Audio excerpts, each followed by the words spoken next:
Somewhere, a very long time ago, someone ate the wrong mushroom. We don't know their name. We don't know their tribe. We just know with complete certainty that they existed, because you're about to hear about the mushrooms nobody eats anymore. And that knowledge had to come from somewhere. It didn't come from a lab. It didn't come from a book. For most of human history, it came from watching someone else die and remembering. So how did an entire species build a working map of which fungi will kill you with zero chemistry, zero microscopes, and zero do-overs? Here's what's counterintuitive about this. You'd think surviving this would require getting it right every time. It didn't. It required a species that could get it wrong sometimes and still pass the lesson on. The knowledge isn't stored in any one person's genius. It's stored in the group, across generations, built entirely out of loss. This isn't a story about smart individuals.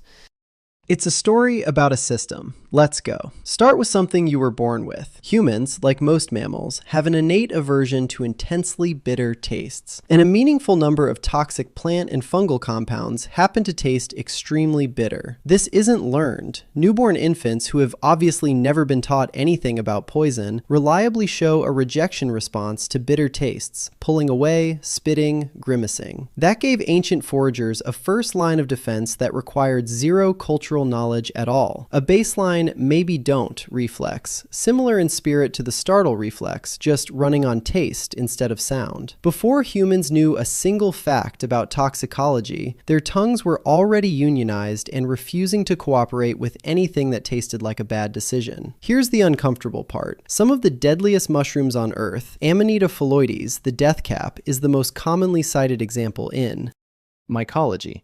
Don't taste especially bitter or unpleasant at all. Historical and toxicological accounts describe the death cap as mild, even pleasant tasting. The built-in defense system had a massive blind spot, exactly where it mattered most.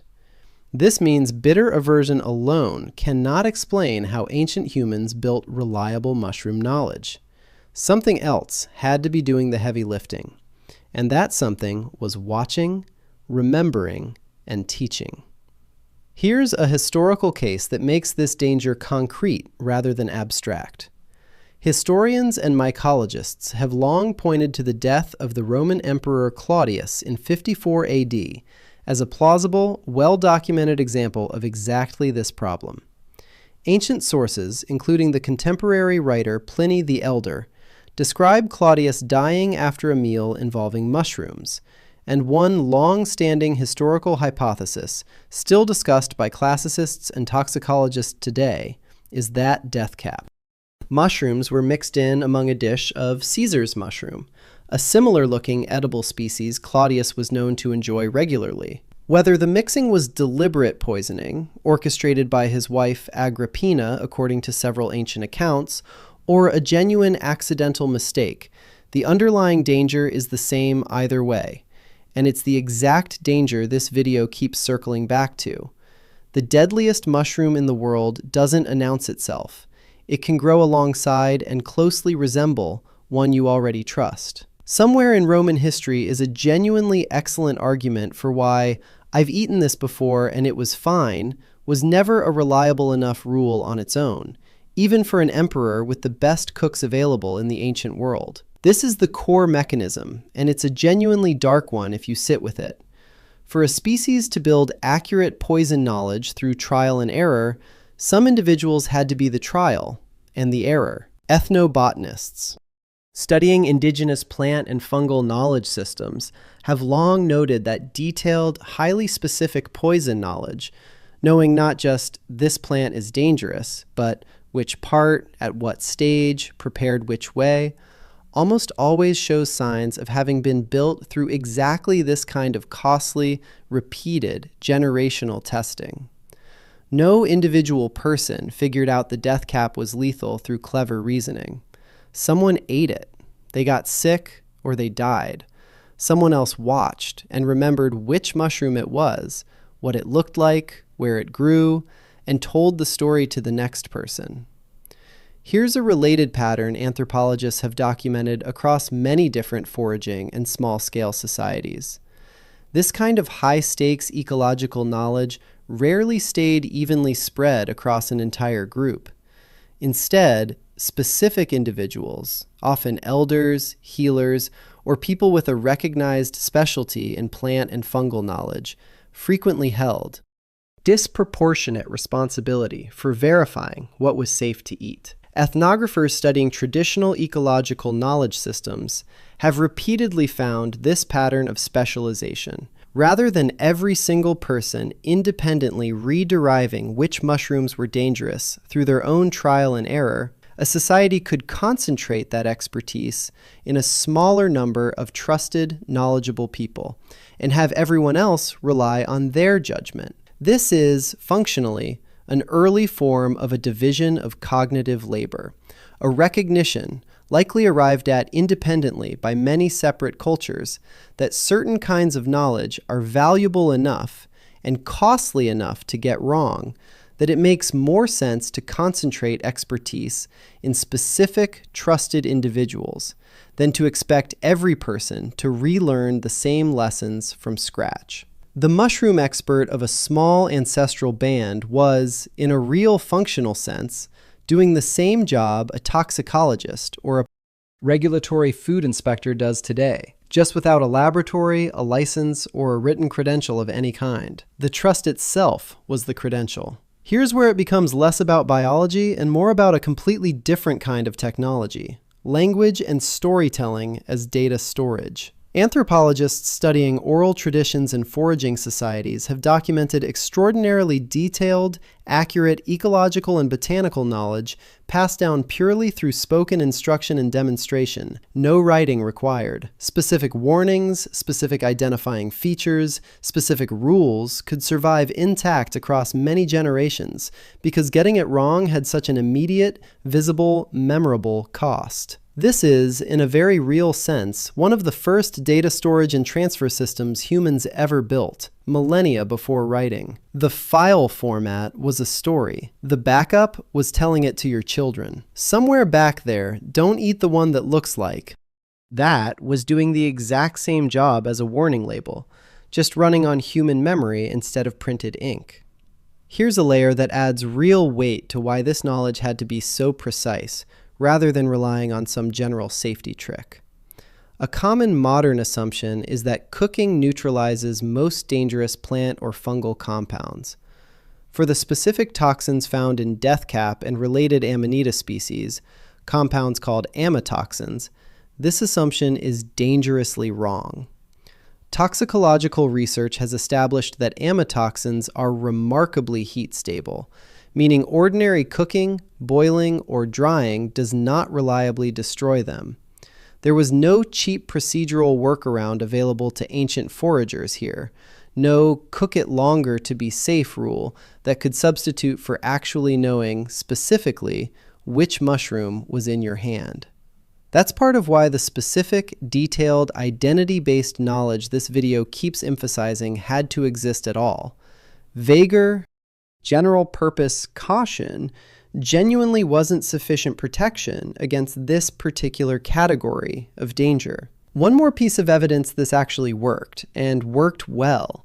Independent cultures across wildly different continents, with no contact with each other, arrived at strikingly similar caution rules around mushroom identification, favoring learned, specific, expert-verified knowledge over general foraging by amateurs. That kind of convergent, independent caution across unconnected populations is exactly the pattern you'd expect if this knowledge system was genuinely tracking something real about the natural world, rather than being arbitrary superstition. That consistency is the signature of a system under real evolutionary pressure, not folklore for its own sake, but functional survival information, refined the same hard way in more than one part of the world. It's worth being clear that this danger never fully retired into the history books. Public health authorities continue to track and respond to real death cap poisoning cases in the present day. The U.S. Centers for Disease Control and Prevention documented a cluster of Amanita phalloides poisonings in Northern California in December 2016, following an unusually large seasonal mushroom bloom.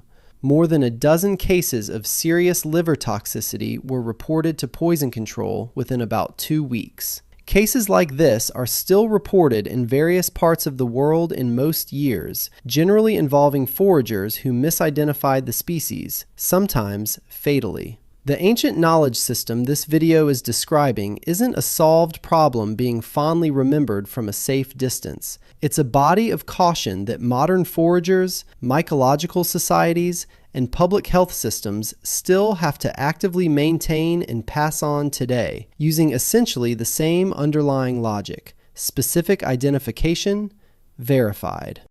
By someone who already knows that ancient humans first had to build from absolutely nothing.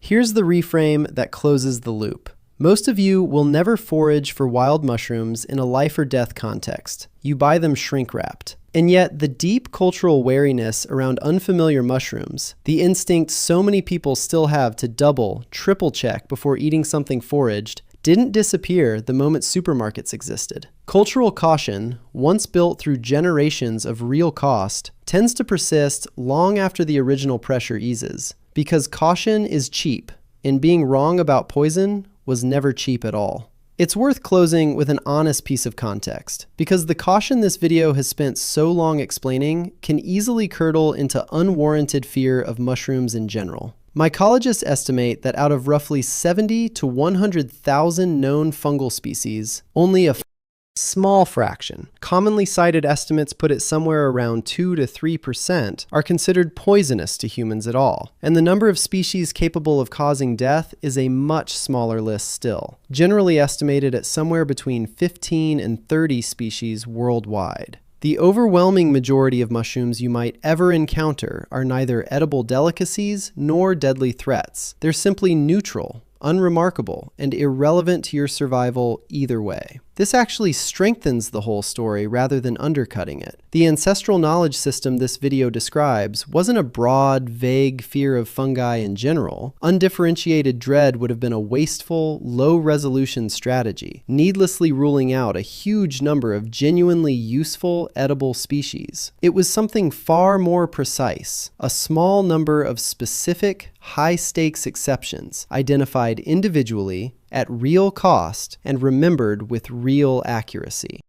That precision, not blanket fear, is what actually kept people both fed and alive.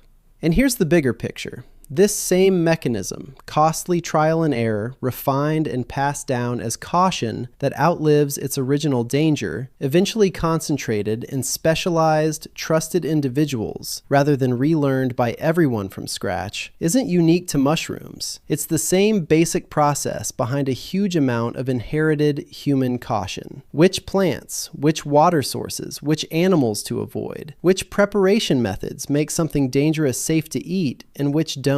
None of it came from a textbook in the beginning.